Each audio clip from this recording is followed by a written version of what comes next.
মাছের বাজার করে নিয়ে আসলাম। দেখতে পাচ্ছেন ছোলা বুট, পেঁয়াজ, রসুন, ডাউল, ধনিয়া পাতা, মিষ্টি আলু, বেগুন, টমেটো, পাতাকপি, এটা হলো ময়দা, এটা আলু আর এটা তেল। এটা আমাদের ম্যানেজার হিসাব করতেছে। শহীদুল ভাই, আজকে কত টাকার বাজার করা হলো? আজকে বাজার করা হচ্ছে 700 টাকা। আজকে টোটাল আমাদের 700 টাকার বাজার করছি। দেখেন কতগুলা বাজার।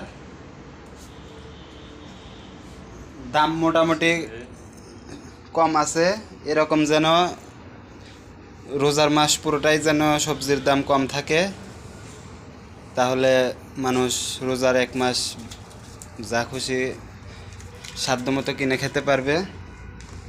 সবাই ভালো থাকবেন। ভিডিওটা ভালো লাগলে অবশ্যই কমেন্টে জানাবেন।